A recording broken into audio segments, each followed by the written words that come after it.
esta computadora.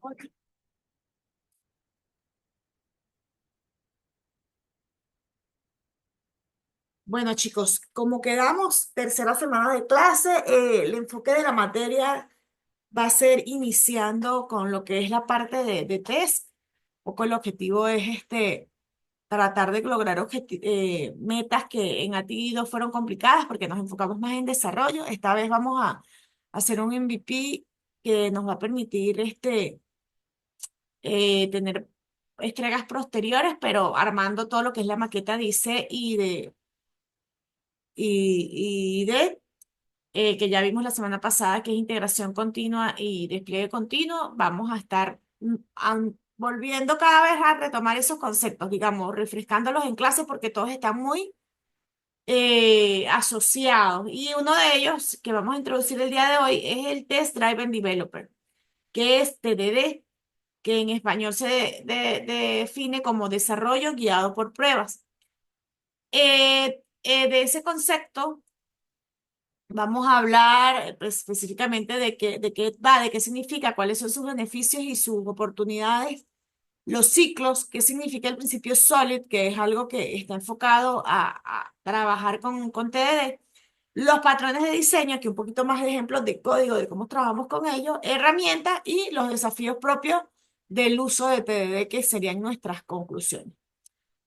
Me parece que en ATI pasamos por encima sobre este tema. TDD tiene que ver con el desarrollo guiado de pruebas y es una metodología en la que se escriben las pruebas antes del código funcional para asegurar que el código cumple con los requisitos. A diferencia de cuando nosotros desarrollamos que de primero vamos al código, en TDD lo que se intenta es pensar en una implementación de cómo se usará ese código. Y luego de ello, ir armando de alguna manera como, yo le llamaría así como esqueletos de funciones que se van completando. Una de las principales características de TDD es que se trabaja con el refactoring. ¿Por qué? Porque es montar pruebas, refactorizar para que funcione, montar pruebas, refactorizar y se convierte en un ciclo. Muchas veces incluso los primeros códigos no compilan correctamente, sino que lo hacemos compilar luego que ya montamos las primeras líneas de prueba, que es lo que es relevante acá. Se monta es la línea de prueba, no el código funcional. Luego que ya tienes la prueba, es que montas el código funcional, haces que la prueba funcione y luego volvemos al mismo ciclo.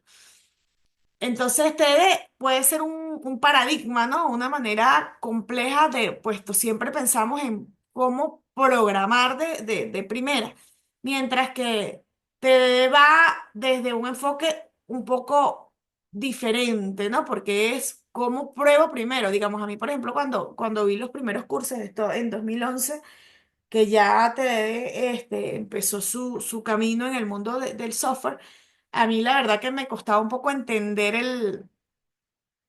el concepto, porque precisamente cómo puedo programar sin no programar y probar primero, si no tengo que probar, pero con la práctica vamos a ir viendo que es posible, además que hay herramientas que nos los permiten, que nos ayudan con eso para ir armando esas pruebas antes de montar todo lo que tiene que ver con el código funcional.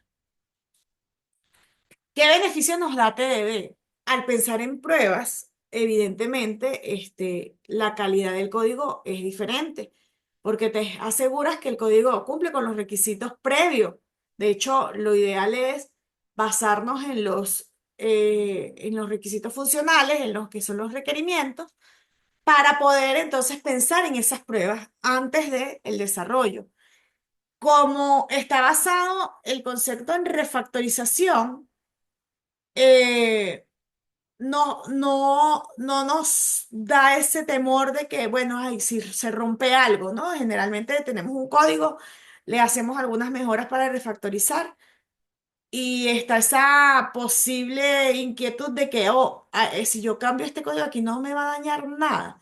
Pero aquí ya estamos haciendo refactorización continua, entonces de alguna manera ya garantizas que el comportamiento no se rompe porque precisamente el refactoring es para solucionar lo que ya existe como ruptura, porque Lo funcional funciona posterior del desarrollo de la prueba.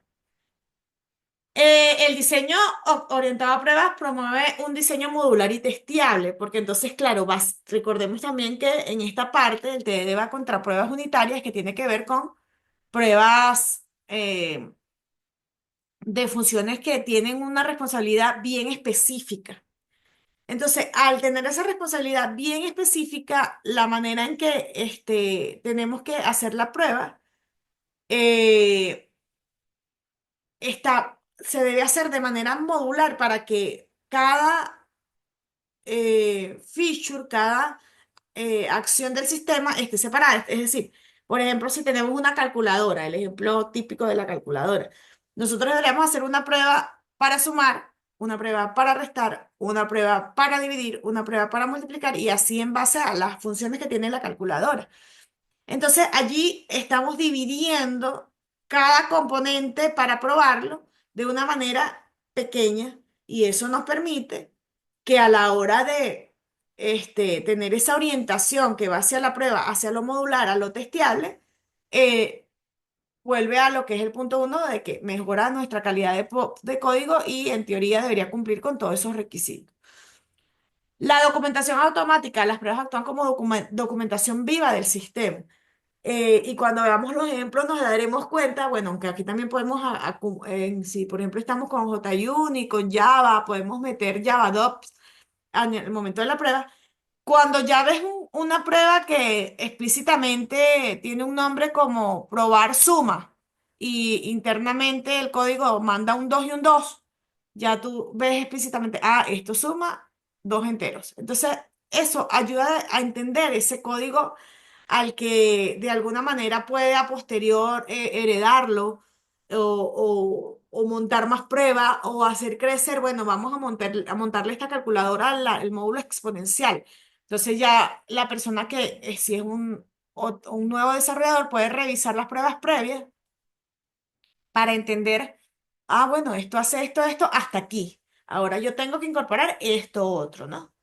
Entonces, eso ayuda a que las pruebas sean como una documentación en caliente de lo que el sistema hace y cómo va creciendo, cómo se le van incorporando nuevos features y que uno y otro no tengan coalición entre ellos, ¿no? Entre esas características del desarrollo de los requisitos del sistema.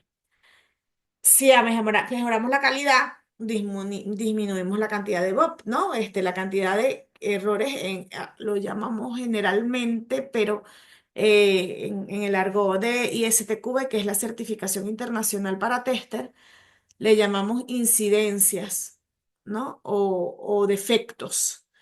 Incidencias es el todo y los defectos del código, los errores están asociados más al ser humano, al programador que colocó esto allá, cometemos errores. El sistema presenta, son defectos, ¿no? Es un concepto que hay que trabajar, ya que se detecta temprano en el proceso. Entonces, claro, si estamos mejorando la calidad, si estamos programando en paralelo a la prueba, evidentemente, si vamos guiados por los requisitos, si modelizamos esas pruebas, evidentemente la calidad sube y los bugs disminuyen. Pero ¿cuál es uno de las complejidades de TDD? Bueno, a pesar de su beneficio, TDD presenta ciertos desafíos como la curva de aprendizaje y la resistencia al cambio en los equipos. Es difícil pensar con otra cachucha, ¿no? Es difícil cómo pruebo una calculadora que todavía no he implementado, ¿no? Entonces, puede ser un poco complejo para los desarrolladores abordar esto para cambiando ese esquema de trabajo para empezar a desarrollar y evidentemente TDD implica que va a tomar un poco más de tiempo el desarrollo porque ya lo estás probando, ¿no? Generalmente dentro de lo que es la planificación de un producto o de un proyecto, se empieza planificando, bueno, vamos a hacer la implementación y luego le agregamos las pruebas unitarias. Entonces, ahorita existen software como SonarQube o algún, bueno, incluso podemos configurar plugins dentro de nuestro IDE, de, por ejemplo, el caso de Visual Studio o de IntelliJ. Podríamos configurar estos software que nos dicen, mira, este código no tiene una cobertura de pruebas e incorporarlo. Entonces hay cosas como que cambiamos las reglas para saltarnos esos testers y salimos porque esa es la urgencia de la salida. Con el caso de TDD, la prueba va primero. Entonces ya eso crea un condicional para que salga el desarrollo, pero evidentemente ocupa más tiempo. Entonces, la resistencia a veces no es solo del lado del equipo, sino también de los líderes de desarrollo del equipo y los tiempos que tenemos a nivel del proyecto. Entonces, ¿cómo funciona un ciclo TDD? Un ciclo de pruebas Test Driver Developer. Bueno, escribimos la prueba, crea una prueba que falle porque la funcionalidad aún no está implementada. Entonces, evidente, si decimos sumar dos números y no está la funcionalidad sumar de la calculadora, evidentemente va a fallar. Pero entonces, ¿qué hacemos? Hacemos que la prueba pase. Escribes el código mínimo necesario para que la prueba pase. En ese caso es recibiendo un número A y un número B, hago un return A más B. Cuando haces la refactorización y mejoras el código, aseguras de que la prueba continúe y que pase, ¿no? Entonces ahí nos basamos en nomenclaturas y lo vamos a ver en los ejemplos de código, donde creamos la prueba unitaria, por ejemplo, con JUnit, aunque hay otras herramientas. Si estamos con Java, esa es la más natural, pero depende del lenguaje que estemos usando. Hay otro software para configurar pruebas unitarias. En este caso, recuerden que te va casado es con esas pruebas unitarias porque está casado con las pruebas que el desarrollador implementa. Y bueno, ahí tenemos cosas como el arroba test, que es el que es una nomenclatura que nos permite, una notación que nos permite, esto es una prueba. A nivel de estructura de directorio también debemos respetar em, como un orden dentro de los directorios. Entonces ahí, según el framework, hay espacio para cada grupo digamos, está en la parte funcional, estructurada, por ejemplo, si tenemos un MVC en modelo vista controladores y por el otro lado tenemos una rama donde tenemos un directorio test. Entonces, y ahí vamos viendo las pruebas hacia el código en caliente. Entonces, digamos, ahí el ciclo TDD incluye el proceso mínimo, escribir la prueba, hacer que pase, refactorizando el código, pero también viene en una estructura más amplia que tiene que ver con em, la arquitectura o la definición de nuestros patrones de código y cómo vamos organizando nuestro código dentro de nuestro proyecto, nuestro producto. ¿Y en qué viene entonces esto? Los principios sólidos que debemos respetar para poder tener un buen código. Entonces tenemos que respetar que la responsabilidad, el principio de la responsabilidad simple, ¿no? Una clase debe tener una única responsabilidad. No tenemos cosas como, aunque de repente tengamos objetos que tienen varios atributos y varias características, tenemos entonces, según los patrones de desarrollo, alguien que hace el get el get y el post segmentada. Cada método hace lo suyo. Y por eso hay actores que tienen sus atributos bien definidos. No vamos a tener una prueba donde suma, resta, divide, no. Es una prueba, por ejemplo, en el caso de la calculadora, solo una suma, solo uno divide. Cada quien hace una sola acción, ¿no? Una sola task. De open, close, el principio de abrir y cerrar. La clase debe estar abierta para extensiones, pero cerrada para modificaciones, ¿ok? Eso va a permitir que no podamos sobreescribir algo que ya está operativo y funcionando, sino más bien, si hay una característica que aparece nueva, la extendemos, hacemos hijos de esa clase y de allí, hacemos los refactores necesarios o las modificaciones necesarias para que funcione para otro método, ¿ok? List Code Principal. Ajá. En este caso, los objetos de una clase derivada deben poder sustituir a los objetos de la clase base sin alterar el funcionamiento del programa. Entonces, va un poco en la línea de arriba, ¿no? Digamos, nosotros vamos a tener objetos de una clase que viene de otra y que si nosotros quitamos ciertos parámetros atributos, lo podemos reutilizar porque son características similares. Interfaz Segregation Principle, ¿no? Los clientes deben estar forzados a depender de interfaces que no usan. Es decir, si yo tengo un objeto persona y esa persona tiene un hijo empleado y un objeto tipo estudiante, los atributos propios de personas, cédula, nombre, apellido, no van a, los va a heredar el estudiante y los va a heredar el empleado, pero el empleado tiene el salario y el estudiante tiene horarios y materias. Entonces, no podría forzar que un objeto empleado tenga características de un objeto estudiante y un ejemplo estudiante tenga características de un ejemplo empleado. ¿Por qué? Porque eso ya nos lleva a romper este principio, ¿verdad?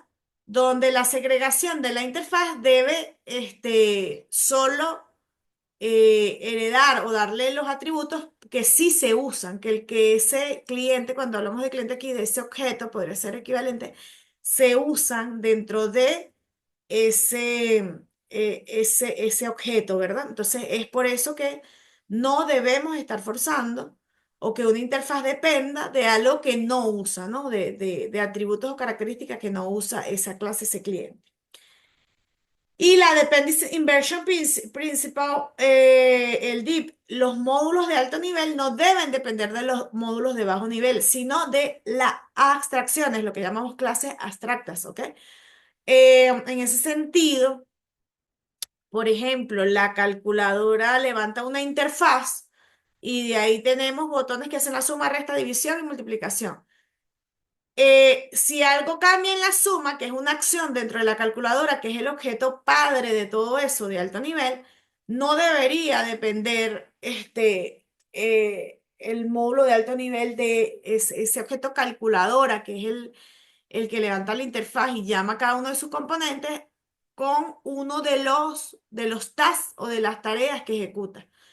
Entonces, ahí es donde tenemos que tener un buen análisis del diseño de las clases, de la interacción de los objetos, para que cada quien cumpla en principio sus propias responsabilidades dentro de nuestro código y exista menos acoplamiento del código. Eso nos va a permitir que cambios dentro de nuestro código, nos rompan todo el proceso que ya llevamos o algunos features previos.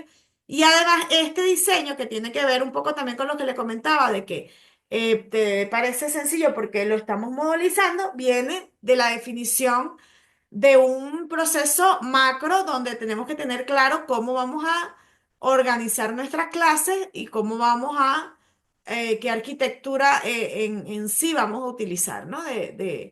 A nivel de microservicios, a nivel de MVC o cualquier similar que nos definan cómo vamos a organizar nosotros nuestro código, ¿no? Adicional a lo que vimos en las clases anteriores, una de las primeras, a la arquitectura propia de distribución, ¿no? Si tenemos una capa de base de datos, si tenemos servidores en la nube, digamos, dónde se van a distribuir cada componente, tenemos que tenerlo muy claro al momento de implementar, ¿no? El macro, la organización del producto y todos sus componentes para poder organizar luego ya tenemos que tener clara esa idea para poder organizar y empezar a programar los componentes. Esa maqueta, esa estructura tiene que estar montada para ya luego empezar con el TDD dentro de funciones ya bien específicas cumpliendo estos principios.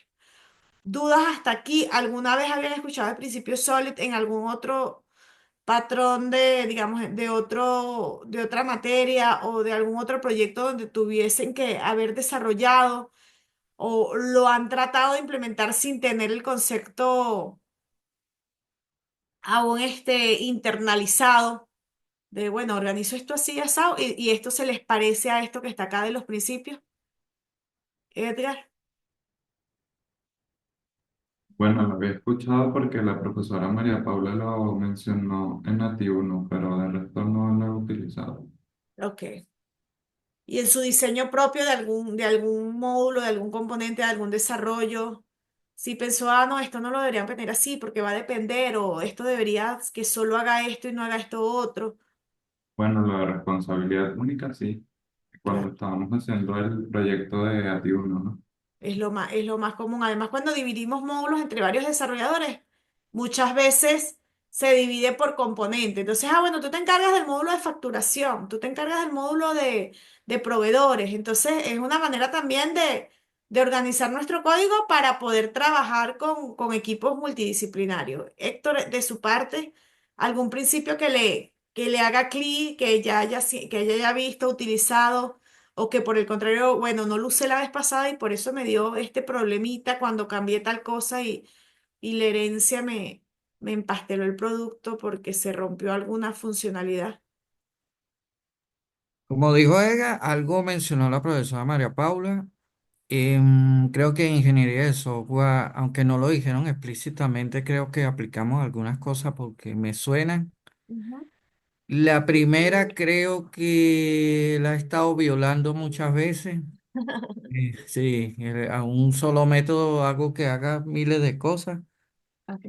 Y claro, eso trae muchos problemas porque cuando falla, falla todo. Exacto. Sí, ahí la modulación es importante, la modularidad. De hecho, hay algo que utilizaba que un buen código no tiene más de dos scrolls, ¿sabes? Que todo se ve en una página cada método y que un código tiene un main que se lee como una carta de amor. A eso se refiere a que es tan claro porque empiezas a leerlo y los nombres de los métodos y las variables son tan explícitas que tienes una carta en el main que te dice, por ejemplo, abrir el browser y solicitar datos del proveedor. Insertar datos del proveedor, validar datos del proveedor, o sea, que todo se va leyendo y de una manera natural, pues casi que como una carta. Entonces eso ayuda a que cualquier persona que meta mata en ese código y uno mismo que cada tanto lo pone a descansar y regresa, puede entender qué fue lo que hice y qué fue lo que, ¿ok? Entonces separar las clases que no tengan más de dos páginas cuando el código que sean funciones bien chiquitas nos va a ayudar. Y en eso TDD es un apoyo bastante fuerte, ¿no? Porque nos ayuda a pensar en pruebas particulares y específicas. Ahora, sobre los patrones de diseño que sí asomamos un poco el concepto. Vimos arquitectura la vez pasada y por eso, arquitectura y vimos enfoque y vimos estilos, ¿no? Estilos de, entonces hablábamos de multipage y simple page como estilo, vimos arquitecturas como que eso lo están viendo un poco más a profundidad en otras materias, pero que a ti al fin de cuentas, lo que hace es que recoge cada uno de esos pedazos del rompecabezas y lo pone en un gran sistema, ¿no? Pero que todas esas son bases de la estructura. La arquitectura dijimos que era como las columnas del edificio, donde nos dice, mira, vamos a utilizar o este otro modo de agrupar nuestro código, además de la arquitectura propia del hardware, que es donde vamos a poner ese código con cuánto va a funcionar. También vimos los estilos eh, arquitectónicos, que si soy multipage, que si soy simple page, que hay combinaciones, digamos. De repente un sistema puede tener, por ejemplo, por allí, creo que en el ejercicio que se mandó para casa, por allí alguien mencionó, I don't remember, que recuerdo que sí, que tenían más páginas que son single, porque todo se hace en el browser, pero que si nos vamos a un componente, al módulo administrativo, tiene páginas donde tienes un menú y navegas porque son, consolidación de módulos, entonces eso ya es un multipage. A nivel de un estilo de arquitectura. Entonces, el enfocarnos y entender un poco hacia dónde va cada desarrollo, lo que nos ayuda también es a nivel de la definición del requisito de cómo es la mejor manera de que el usuario lo vea y cómo nosotros vamos a, porque además lo vamos a ver más adelante, las arquitecturas están un poco asociadas al estilo y a su vez con los patrones según de recomendaciones, ¿no? Aunque se pueden hacer varias combinaciones. Entonces, el entenderlos nos va a dar ciertas fortalezas para tomar buenas decisiones al momento del desarrollo. Y los patrones de diseño van más hacia la implementación, a patrones de código. Les ponía una metáfora, una similitud con cuando aprendimos en algoritmo uno el cómo ordenar, ¿no? Cómo ordenar números y que habían varias técnicas para hacerlo, ¿no? Y que es como una receta de cocina, ¿no? Que no importa ni siquiera en qué lenguaje lo estamos haciendo, utilizamos esa técnica con las características de, de secuencia, de condicionales, de ciclos, con el lenguaje propio, lo traducimos y va a funcionar igual y ya es algo probado y según el algoritmo, según lo que vayamos a hacer, es recomendable uno y otro por temas de velocidad, que son algoritmos probados. Bueno, lo mismo pasa con los patrones. Los patrones de diseño pasamos este concepto la vez pasada y lo vamos a ir reforzando. No, son soluciones que nos permiten reutilizar, que son reutilizables para problemas específicos en el diseño de clases y objetos, ¿verdad? Y no, esto no solo aplica para eh, orientado a objetos, también existen patrones de diseño para lenguaje estructurado o para otro tipo de lenguaje, ¿no? ¿Y por qué lo queremos comparar con TDD? Porque el desarrollo de TDD en base a estas soluciones reutilizables, TDD más bien es un enfoque de desarrollo en el que las pruebas se escriben antes del código. Pero el propósito, en el caso de los patrones, es mejorar la reutilización del código y la flexibilidad. En el caso de TDD, es asegurar de que se cumplen los requisitos y el principio y promueve un diseño más limpio y manejable. Entonces, fíjense que están un poco y recuerden que TD va hacia la prueba y los patrones de diseño hacia el código. No obstante, incluso en las pruebas, que lo vamos a ver en pruebas unitarias, podemos utilizar patrones de diseño para que nos queden chévere, ¿no? Y reutilizables y mantenibles y flexibles. La claridad y el enfoque en los patrones de diseño facilita la implementación de funcionalidades de manera estructurada y reutilizable, mientras que en TDD ayuda a definir claramente los requisitos y funcionalidades a través de la prueba, lo que les decía, de que si tenemos ese directorio de test donde cada una de las pruebas tiene una nomenclatura explícita en sus nombres, que se puede leer como una carta, ya nos está diciendo, mira, de qué va esto y qué funcionalidades se están probando, entonces ya sabemos qué hace el sistema. En el caso de los patrones del diseño, la refactorización ofrece soluciones probadas para refactorizar el código de manera efectiva, mientras que en Prevede se promueve esto porque, como lo dijimos, es un ciclo en el cual primero pones la prueba, refactorizas para mejorar la calidad del código y luego que funciona es que pasas al siguiente, ¿no? Y por supuesto la modularidad. Los patrones de diseño buscan y proveen estructuras para modular ese código que encajan perfectamente con el enfoque de TDD que fomenta la creación de módulos y componentes de esa modularidad, ¿no? Ahora hablemos específicamente de esos patrones de diseño y patrones de arquitectura para que vayamos también dándole mayor fuerza a la diferenciación de uno y de otro. En el caso de los patrones de arquitectura, las soluciones son reutilizables para problemas comunes de la estructura general de un sistema de software, es decir, lo más grande del macro, ¿no? De cómo veo esto en cajas grandes, de cómo divido mi código, cómo organizo mi código. Mientras los patrones son propios de clases más detalladas para un problema particular del código. Entonces, el enfoque a nivel de patrones de arquitectura es un nivel macro, define la estructura general y la organización del sistema Y a nivel de patrones es todo lo contrario, es un nivel micro, se centra en la implementación y diseños detallados de componentes individuales. Claro, allí los patrones de diseño nos permiten ser reutilizables, aunque sea una solución muy específica, esa solución, bien utilizada mandando parámetros, puede ser utilizada en varias opciones del sistema. ¿Ok? Entonces, su reutilización es lo que les da fortaleza. Además que son recetas de cocina e implementaciones ya probadas, ¿no? Ya confirmadas de que funcionan. El propósito de un patrón de arquitectura es establecer la organización y relaciones entre grandes componentes del sistema, mientras que en el patrón de diseño es resolver problemas específicos en el diseño de clases y objetos.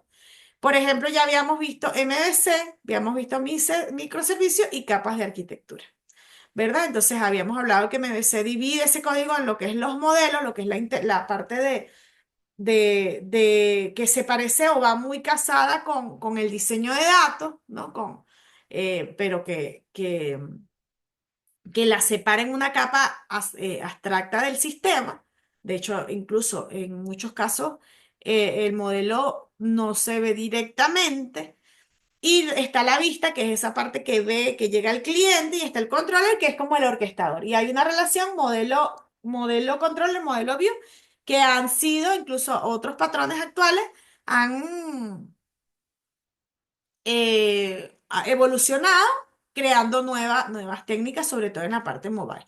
Mientras que los microservicios nos permiten separar por componente, que además incluso dentro de un microservicio puedes meterle la tecnología que tú desees, ¿no? Puedes tener un microservicio trabajando con una base de datos Oracle, como un microservicio trabajando con una base de datos Postgre, y luego se conectan entre ellos a través de servicios que despachan cada uno. Mientras las capas de la arquitectura, igualmente, ¿no? Tenemos capas de diferentes características, una capa de diseño, una capa de base de datos, una capa de servicios, una capa, digamos, que van haciendo abstracta o encapsulando la parte del negocio hasta que hasta la vista, lo que llega al cliente final, al browser, muestra es la parte visual ya procesada, ¿no? Generalmente esta parte de capa funciona mucho con aplicaciones que van más hacia el lado del servidor. Mientras que por el lado de patrones de diseño, fíjense que vamos más a desarrollo de clases Singleton, Factory, que son fábricas, y observadores que van hacia el lado de las notificaciones, que es la que vamos a ver más en profundidad. ¿Por qué? Porque el desarrollo de TDD y de pruebas unitarias puede también utilizar estos patrones, no solo el desarrollo de el software como tal, de las funcionalidades, sino de las pruebas. ¿Y cuál es el impacto? Afecta la estructura completa y la interacción entre los componentes del sistema, mientras este afecta el diseño y la implementación de partes específicas de un código. Digamos, aquí podríamos, si no hacemos un buen patrón de diseño del código, podríamos tener abrazos mortales, tiempos largos de espera en el aplicativo, además de lo que es el mantenimiento del código desorganizado y la mantenibilidad compleja, código espagueti. Código que no cumple con lo que acabamos de ver de los 7 principios, o código que si hacemos un cambio, ups, se nos dañó todo el sistema porque hay mucha dependencia. ¿Y por qué tienen uso común? Bueno, el uso común es definir cómo se organiza una aplicación, cómo se comunica su parte y cómo se escalan, dónde cada quien es responsable de una manera macro de dónde voy a poner mi código específico, dónde va a poner esas páginas que tienen los templates de HTML, o dónde voy a colocar aquí algo que haga una consulta a base de datos. Digamos, todo eso nos lo responde el patrón de arquitectura. Mientras que el patrón de diseño, ¿qué nos responde?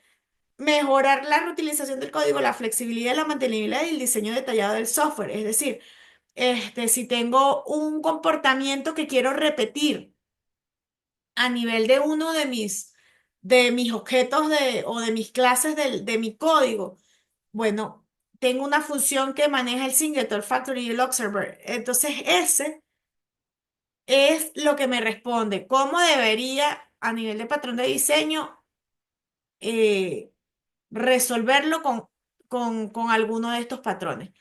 a nivel del código, no de la estructura general, sino del código específico que hace tiene cierta responsabilidad particular para resolver un problema. Y hay que recalcar que estos no son los únicos patrones de arquitectura, hay muchos más de la misma forma de patrones que de diseño, ¿verdad? Vamos a ver entonces en específico lo que son los patrones de diseño para TDD Factory y observar el ejemplo, ¿verdad? Entonces, en el Singleton escribes una prueba para asegurar que solo se puede crear una instancia de una clase. Exacto, ahí no necesitas manejar redundancia, necesitas que solo una clase esté corriendo al momento. ¿Ok? Esto tiene que ver con problemas de consistencia de datos. Por ejemplo, quiero resolver que nadie más esté tocando o modificando esa clase en ese momento, como un registro de una tabla donde quiero cambiarle el nombre, no vamos a estar cambiando los nombres a la vez al mismo estudiante.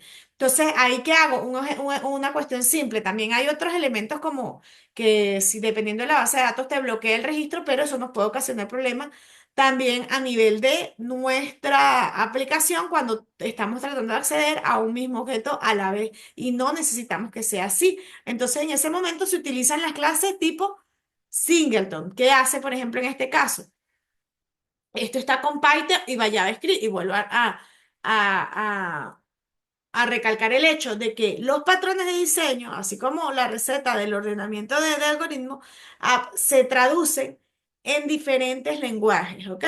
Entonces allí no está casado con un lenguaje en particular. En este caso, por ejemplo, el Singleton, tengo la definición de un objeto con las clases y los argumentos. Si no es una clase, hago una instanciación del papá y retorno. Simple, sencillo. Igual aquí en JavaScript. Tengo un objeto que es estático, que crea la calculadora. Tiene un switch que hace una adición, devuelve una adición a la calculadora o una resta a la calculadora y por defecto da un error. No consigue, no conozco el tipo. Entonces, pero fíjense, es un código sencillo donde creas el objeto basado en un tipo, donde creas el objeto basado en un tipo, en este caso pregunta si es lo que estamos instanciando, en este caso lo manda a retornar una de los atributos o de las características de ese objeto. ¿Ok? Pero al estar usándolo, ya más nadie lo está instanciando, porque es un singleton, ¿ok? Mientras que el objeto factory es más bien, bueno, en el objeto singleton, úsalo cuando necesites garantizar que solo haya una instancia de una clase, como en la gestión de conexiones a una base de datos. Entonces, en este caso también tenemos otro, este es con JavaScript también, donde fíjense, aquí es el llamado de lo que tenemos acá, Addition Calculator, donde tenemos una calculadora que hace la suma y retorna. Fíjense que esto es lo que inicialmente podría estar probando una prueba unitaria que está desarrollada en TDD. Luego tenemos el subtract que hace, fíjense que llama a dos subrutinas diferentes. Y en este caso, el calculator singleton tiene un constructor que verifica, es una instancia de tipo calculator singleton, es simple. Y luego lo instancia y crea una nueva calculadora. Tiene un método estático que lee la instancia, verifica nuevamente si es una instancia Keylor Singleton, si existe alguien que esté instanciado como calculator esa instancia y realiza un un nuevo objeto calculator. La diferencia, este es el constructor, este es el que instancia y este retorna la instancia. En este caso, el módulo es por un cálculo insignia. Y esto es el código receta para que cuando yo llame a instanciar un nuevo calculator, no me lo permita porque ya la calculadora lo estamos usando. ¿Ok? ¿Habían visto este patrón de diseño? Recordando, profe, ingeniería del software. Vale. Y esto está casado con TDD. ¿Por qué? Porque nosotros podemos estar desarrollando la prueba y la solución utilizar este patrón de diseño, ¿verdad? Y luego hacer el call a esto para que el test que tendría un arroba test pase. Patrones de diseño, en este caso el Factory, bueno, es ideal cuando el proceso de creación del objeto requiere lógica compleja y necesitas mantener esta lógica separada de la lógica del negocio. Y nótese aquí que aquí explícitamente estamos pasando números cableados, que es una de las características de las pruebas de TDD.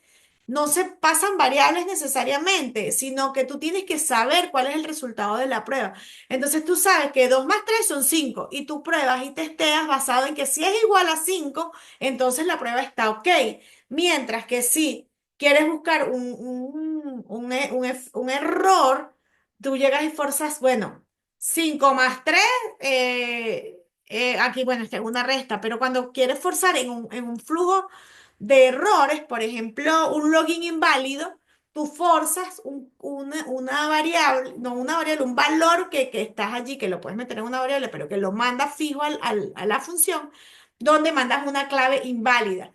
Entonces, el flujo de prueba es una prueba donde te va a devolver que no es el usuario. Uno podría pensar, ah, esa es una prueba inválida, una prueba de flujo de error. Es una prueba de flujo de error, pero no es una prueba que pasa. ¿Por qué? Porque si yo mando un usuario y una clave que no es correcta, la respuesta que yo espero del método es que me diga, tú no puedes pasar. Y un mensaje que yo podría estar capturando para validar si el mensaje es el correcto, porque de repente estoy haciendo esa prueba para una aplicación que está en inglés y en español y le mando el inglés para que me devuelva el texto y me lo devuelve en español. Ah, eso sí es un error que falla la prueba. Pero si mando el texto y mando el usuario del password que no funciona, pero con el idioma español y me devuelve el texto según yo lo espero, que lo compruebo con un texto fijo que tengo dentro de mi prueba, entonces, que es el esperado, entonces la prueba pasó, aunque estoy probando un flujo de error donde está fallando el aplicativo al browser, al cliente, al usuario. ¿Sí me hago entender con ese concepto? De una prueba pasa aunque sea un flujo de error. ¿Sí, sí me expliqué? Sí, lo habíamos visto también con la profesora. Esperar un error es precisamente que la prueba pase. Exactamente, esperado un error, ese es el término. Entonces, en este caso, el factory, por ejemplo, tiene una constante donde requiere un che, que es un texto, ¿verdad? Entonces, contaste factory factory requiere calculadora factory. Describe una calculadora factory, es diferente, esto es con JavaScript. Debemos crear la adición a una calculadora, la constante calculadora, calculate factory, que es a lo que distanciamos acá arriba, create calculator, hace una adición, esperando el calculator de 2 de 3 es igual a 5 porque es una suma. Sí, aquí tenemos un it, choose create and subtraction calculator. Este es otro ejemplo, pero fíjense que tenemos bien separado y modulizado la, la acción, un cálculo factory, pero este es de una sustracción y este es de una multiplicación. Nótese que en este caso estamos haciendo el cálculo factory que hace la instanciación en JavaScript, pero de diferentes atributos en paralelo, ¿verdad? Entonces hace la addition, hace la subtraction, hace la multiplicación. Entonces aquí estamos como haciendo, creamos como en lote, en grupos. eh, Permitimos la intercesión varias veces, pero de la ejecución de un proceso diferente del objeto papá. ¿Ve? Entonces estamos produciendo, por eso se le llama fábrica. Por eso es que se necesita la creación de un objeto más complejo, con una logística compleja, pero para manteniendo la información por separado. ¿Cuál sería, por ejemplo, un ejemplo de ustedes así que se les ocurra de donde podríamos utilizar el patrón de diseño factory?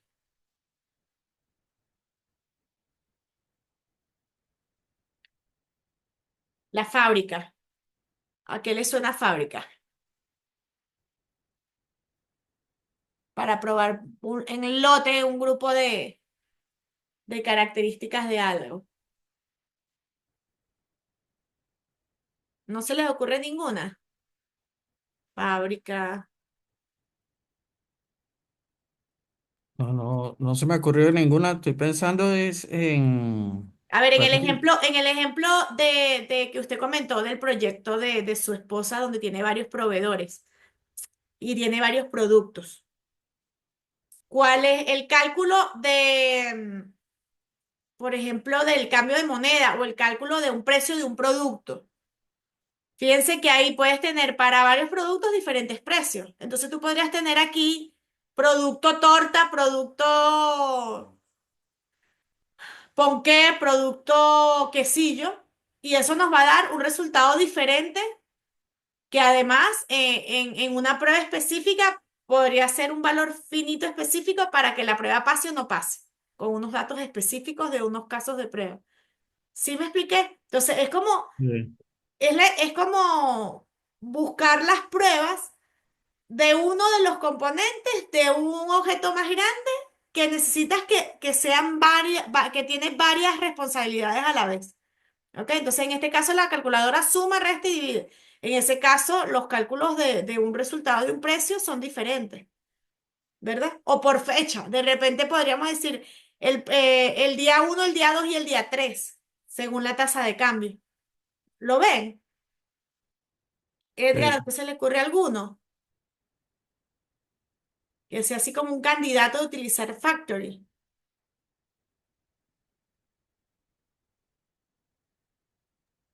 Por ahora no. Sí, puede ser un poquito abstracto y muchas veces lo vamos a ver es cuando estemos desarrollando.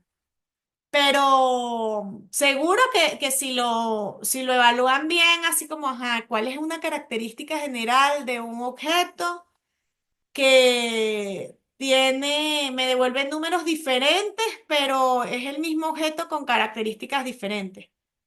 Ese sería como su input para poder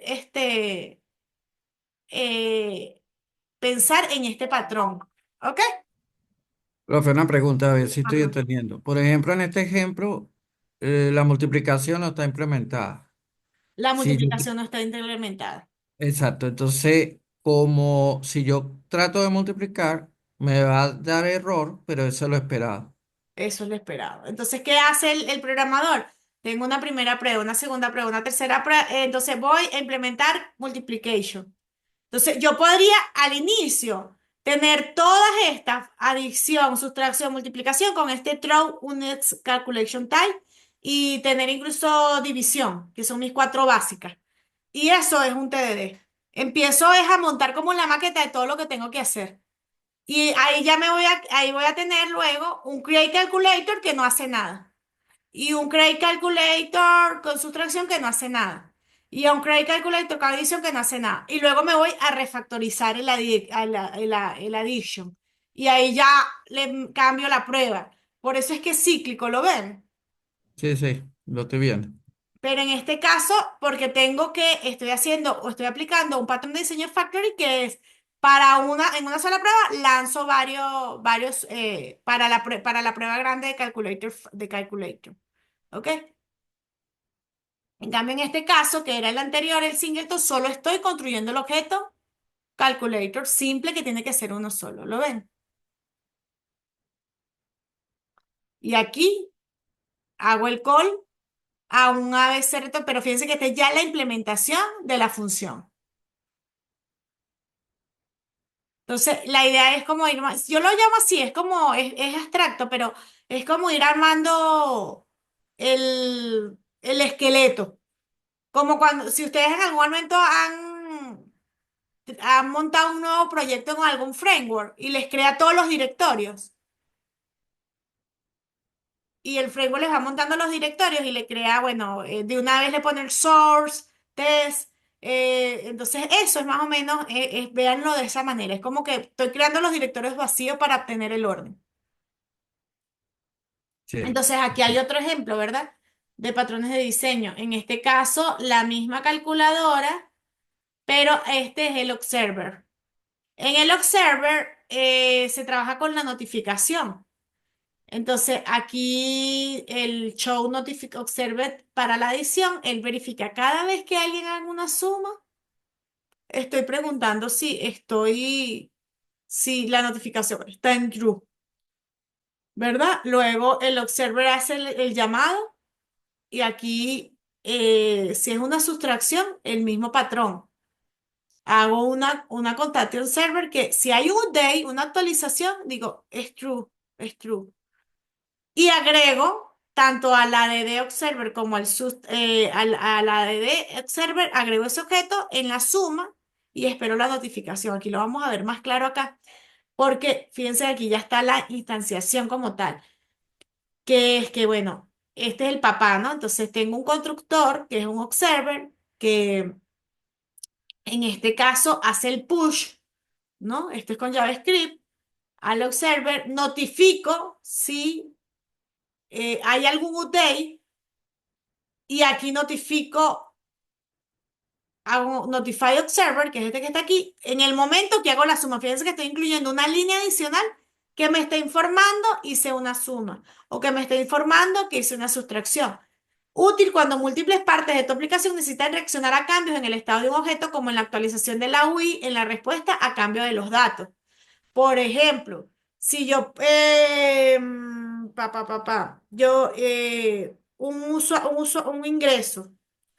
Bueno, por ejemplo, en el banco, estoy restándole a mi saldo, porque voy a hacer un pago, tengo 500 bolívares y me gasté 100 y mi saldo tiene que cambiar a 400. Pero el método que hace la actualización del 400, como tengo secciones diferentes en mi página, es un pedacito que me hace la actualización del saldo. No es el mismo que me hace la resta, ¿verdad? Es como debería estar estructurado, porque hablamos de modularización y de responsabilidad. Entonces, ¿qué hace el restar? Llama al observer que llama a su vez al método de réstame mi saldo. ¿Sí lo ven ahí? En los, ¿sí? Creo que sí, creo que En los sí. estatus, por ejemplo, un estatus activo, inactivo. De un usuario. Cuando yo tengo el activo, se ve, yo puedo hacerle actualizaciones al usuario como administrador en un listado de que le puedo cambiar el nombre y la dirección y el teléfono. Pero cuando está inactivo no puedo hacer ningún cambio. Entonces, disparo en el cambio del estatus, me dispara la actualización en mi UI para que ese registro quede como bloqueado en la interfaz. Entonces, ¿qué hace un observer? Bueno, también un email, por ejemplo, ustedes quieren mandar notificaciones de que, bueno, cuando yo quiero que cada vez que a ver, ajá, el cobro de que todos los días, tengo un job que todos los días a las 10 de la mañana, yo revise las cuentas de quien me debe y me mande una notificación. Si es mayor a cero el saldo, me manda una notificación de que mira, voy a cobrarle a fulanito. Entonces ahí puedo agarrar y disparar un Notify Observer que me mande un email. O más bien, que cuando yo voy a hacer un registro de un cobro de un producto no sé, a Edgar le voy a comprar un producto de la Colonia Tovar, entonces resulta que yo estoy en una lista de clientes, pero resulta que debo. Va, entonces me van a hacer entonces me dicen, no, ahí aparezca un Notify Observer, este cliente tiene una deuda de tanto desde hace tantos días, entonces la política es no permitirle un crédito mayor a tal monto, por decir algo. Entonces, sí me explico, ven donde todas las cosas donde podemos utilizar objetos observer y no solo en JavaScript, sino en Python y en Java y en varios lenguajes, en lenguaje C. ¿Sí lo ven? Este Sí, está como más profe. claro, ¿verdad? Yo creo Sí. que se parece a los disparadores, a los triggers Ah, los triggers de base de datos también se parece, exactamente. Cuando en base de datos nosotros agarramos y tenemos un trigger donde queremos tener un trigger que si actualizas una tabla por debajo, digamos, lo que pasa con los triggers, por ejemplo, trigger de seguridad o de auditoría. Si eliminaste el registro de la tabla compras, que él te va dejando un registro en otra tabla de auditoría. Y entonces tanto ese trigger funciona como un observer si lo evaluamos, incluso desde el front. si lo haces desde el front como si lo haces directo en base de datos. Entonces sí, es como un disparador. El dispárame según el método explícitamente, ¿ok? En ese caso los triggers lo maneja directo la base de datos. Él lo dispara en el pre o en el post de un update o de una actualización. En este caso lo hacemos nosotros con nuestro patrón, ¿ok? Sí, sí. Yo también estaba pensando, porque lo vi en Internet Ujú. de las Cosas, el profesor Rossonero puso un ejemplo de temperatura y el sensor, Ah, había un perfecto. sensor, pero detrás había un software que cuando él detectaba cierta temperatura, arrancaba o no un ventilador. Exacto. Entonces también incluso podemos tener patrones de observer para lenguajes C son útiles cuando trabajamos con hardware y temas eléctricos, por ejemplo. También vi hace poco una presentación en la universidad donde seguramente hay un observer por allí porque era un patrón en el cual si el log estaba generando error a nivel saben que tenemos los tipo warning, los tipo info y los tipo error a nivel de un software, tenemos el log de monitoreo. Si se está generando una cantidad mayor de log, entonces lanzaba una música de, oh, tenemos problemas, ¿ok? Entonces, para ese probablemente tendríamos por allí un patrón observer como candidato para ese código. O en Chile, que estaban habiendo, hay problemas siempre de temas de movimientos sísmicos, de terremotos. Cuando los sensores disparan un movimiento mayor a tal, observan, entonces son observadores, pues, y hacen notificación. ¿Ok? Entonces, ya vimos tres patrones. Uno, el singleton soy yo, más nadie que yo, y nadie más me puede instanciar. ¿Por qué? Por un tema de concurrencia, por ejemplo, es una solución típica. Aunque la base de datos en algunos momentos apoyan ese tipo de cosas, es mejor tener ese filtro por acá, por el código, observando esos patrones. Número dos, factory. Cuando quiero montar TDD con pruebas en lote de un objeto, pero entonces, claro, voy armando como tipo case y tengo la fabricación de varios features a la vez, ¿no? Y lo puedo hacer en paralelo. Se ve secuencial, pero lo estoy instanciando de manera paralela, ¿ok? Una fábrica. Y el patrón de diseño de Observer que puede o no enviar notificaciones, pero que hace push o hace diferentes actividades basado en la acción de un update de un objeto o una acción de ese objeto. ¿Ok? Entonces, estos son patrones que debemos utilizar según el comportamiento que queremos evaluar. Ahora, estos son patrones a nivel de código y fíjense que en diferentes lenguajes, pero ¿cómo nosotros podemos con TDD implementar, apoyarnos en esos patrones y a la vez con herramientas que nos permitan hacer esa evaluación? Bueno, en TDD existen diversas herramientas que facilitan la implementación de TDD en el desarrollo, algunas más populares, otras incluyen Yes, Moncha y Cypress. Fíjense que esta que permite crear y ejecutar pruebas de manera eficiente. Que TDD también está muy casado con lo que es la parte de pruebas unitarias. Pero estas tres, por ejemplo, son herramientas de framework que se utilizan para desarrollos de software y tienen un fuerte puente pues con la relación guiada de pruebas. ¿Por qué? Porque, por ejemplo, el Jest, que es un framework de pruebas de JavaScript fue desarrollado por Facebook y es ideal para proyectos que utilizan React. Entonces, este software, porque está relacionado con TDD, porque se permite que tú puedas crear pruebas unitarias de integración que se ejecutan antes de desarrollar la funcionalidad. Es decir, siguiendo el ciclo de TDD, de escribir la prueba, hacerla pasar y luego refactorizar, el JES proporciona un entorno que les va a permitir a ustedes, de alguna manera, hacer una prueba fácil de configurar y usar con soporte para MOP y SPIDS. lo cual es esencial en TDD. Entonces, ahí hablamos ya, fíjense, cuando incluimos conceptos como mock y speed, es ya un objeto de prueba, ¿ok? Donde tú haces lo que se llaman moquitos y mock, son como objetos dummy, lo que llamaríamos como un objeto dummy que nos permite ese software particular para que podamos emular información que le vamos a mandar a nuestro código funcional para probarlo, ¿ok? Entonces ya ahí la prueba ya no sería, bueno, solo mando un parámetro número, un parámetro string o un parámetro de tipo simple, ¿no? O un entero, sino mando cosas más elaboradas cuando necesito hacer una prueba. Más, más asociada al funcionamiento y al negocio. Que vale acotar, por ejemplo, ahí hay un debate en correlación a cuando ya deja de ser una prueba, bueno, porque recuerden que son pruebas unitarias de un código que es responsable de un componente bien particular.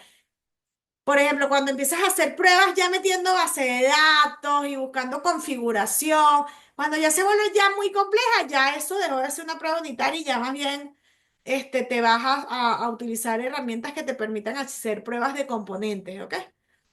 Entonces ahí es donde hay que ser cuidadoso porque ya estás perdiendo las nociones de Solid, que son los principios básicos de las responsabilidades bien individualizadas. ¿Sí me explico?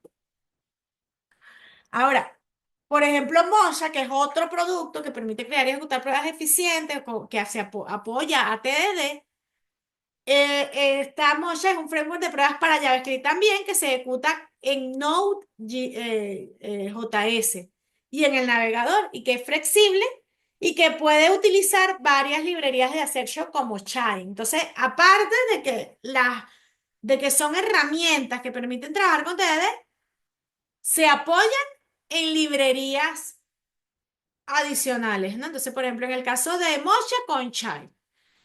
Con relación al TDD, el Chai facilita la escritura de pruebas unitarias y de integración en el ciclo de TDD porque es flexible, tiene compatibilidad con otras herramientas de pruebas y la hacen ideal para que se adapten a nuestros proyectos, ¿verdad? Mientras que Cypress, que es un framework de prueba end-to-end, está diseñado para probar aplicaciones web más modernas y está enfocado en proporcionar experiencias que le permiten depurar el navegador.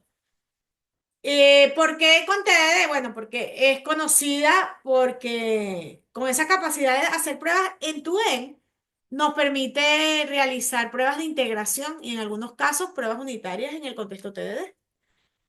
Permite que tú puedas escribir pruebas y validar comportamientos de la aplicación desde la perspectiva del usuario final. Entonces ahí yo les decía, ya deja de ser un poco pruebas unitarias porque se va al lado de componentes. Y además, pero lo que sí nos ayuda es a asegurar que las pruebas y las características se implementan desde el principio. ¿Ok? Entonces, las tres, eh, una es en end otra es con JavaScript, otra es con JavaScript, pero el objetivo es el mismo, que podamos escribir pruebas antes del desarrollo.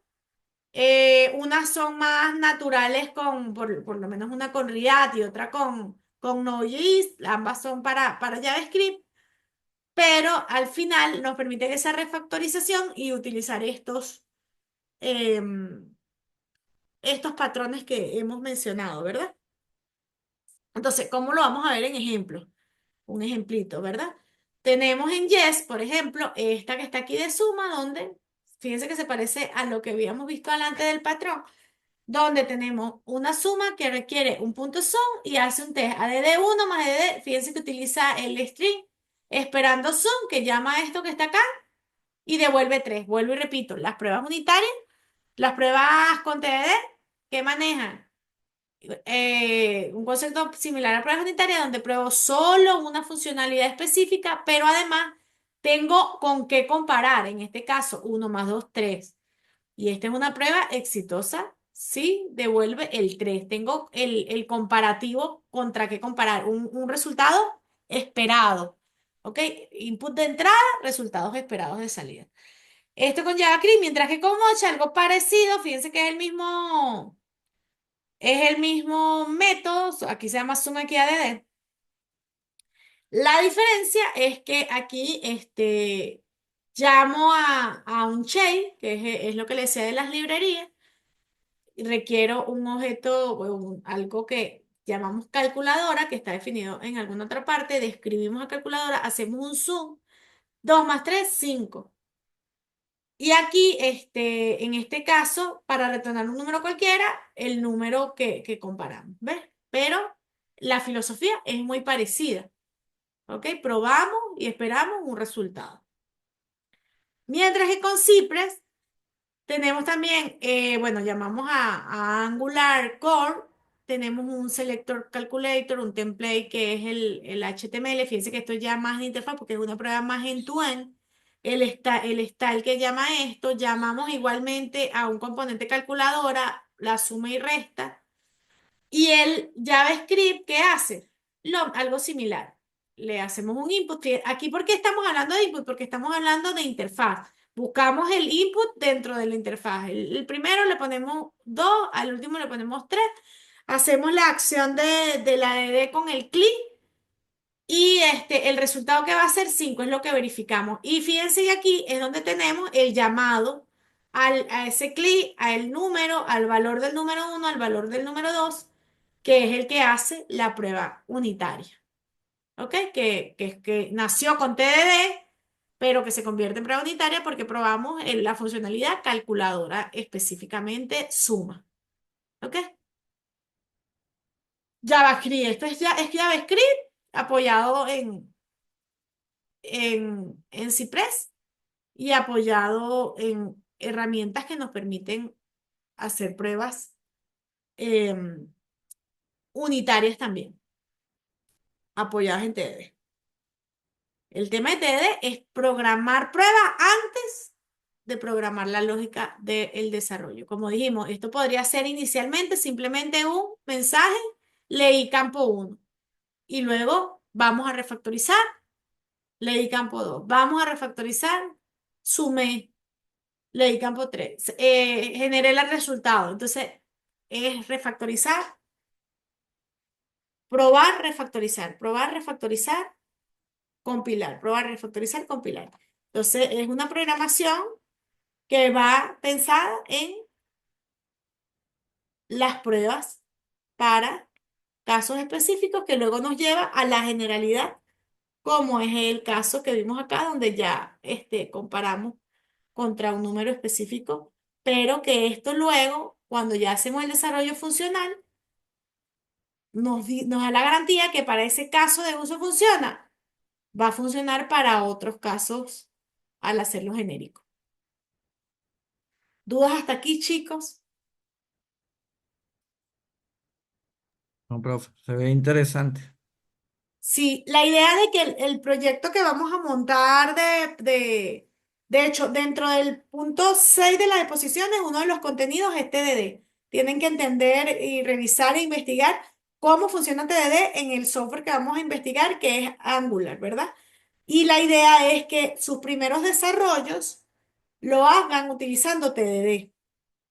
Estudien la filosofía en la parte teórica de la exposición y cuando empecemos con el desarrollo del módulo principal, utilicen TDD para empezar el desarrollo, para ver cómo se adaptan a esto y luego de ahí hacer el experimento con su experiencia al respecto, ¿ok? La práctica va a ser maestro y sé que ahí vamos a... Ahora, volvamos a los desafíos de TDD y saquemos conclusiones. La implementación del desarrollo con enfoque en TDD es una estrategia poderosa de mejorar la calidad de software. Adoptar las mejores prácticas y herramientas adecuadas pueden llevar a un desarrollo más eficiente y exitoso. Si desarrollamos con el TDD, el software sale ya con pruebas unitarias hechas y con una cantidad de checklists de garantía de que los métodos básicos, siguiendo los principios SOLID, van a estar operativos y funcionando según los requisitos.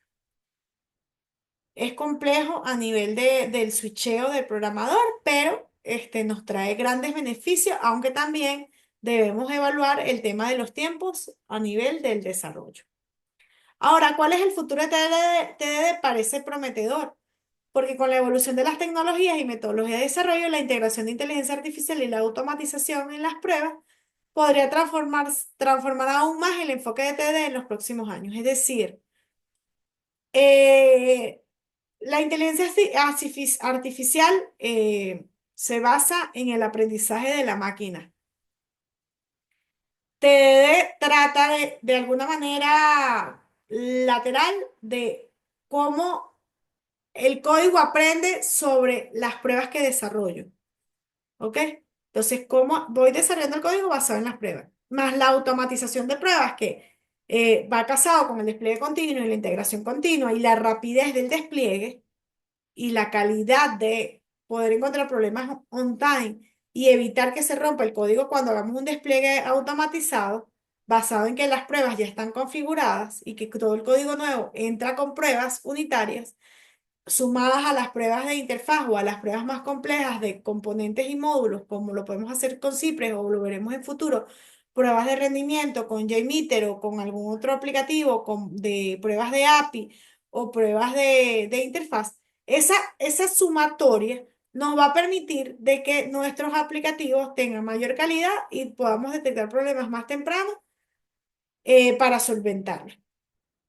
Entonces, TDD es un ayudante de eso. ¿Por qué? Porque nos está ayudando a pensar en pruebas desde un inicio, desde antes del desarrollo. Test Driver Developer vino para quedarse y cada vez toma más fuerza en el mercado. Y unido con la inteligencia artificial es más o menos hacia donde va el futuro. ¿Ok? Podemos programar incluso utilizando inteligencia artificial, pero la garantía de que, de que ese código que la inteligencia artificial nos dé sea realmente el que cumple con los requisitos, es la lógica que nosotros le podemos dar a las pruebas hacia ese código. Probar ese código, este, cuando ya tenemos esa estructura que nos dio esa inteligencia artificial y de la misma manera nosotros empezar a pensar de esa forma. Por ello, la importancia y el entendimiento. Y es el ejercicio que vamos a hacer dentro de la materia. ¿Alguna observación hasta aquí? ¿Dudas? Como todos los temas que hemos visto, pueden ser un poquito abstractos, pero en la práctica estoy segura que vamos a seguir fortaleciendo el concepto. No, profe, dudas no tengo. Lo que usted decía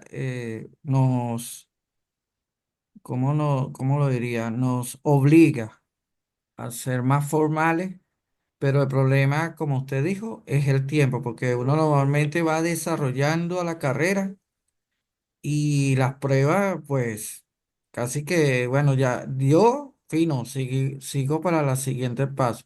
En cambio, aquí estoy obligado y es más ordenado. Claro. Inicias pensando en pruebas y luego es que va, sí, el refactoring es más común. Edgar, de su lado, ¿qué es la conclusión que saca de este tema?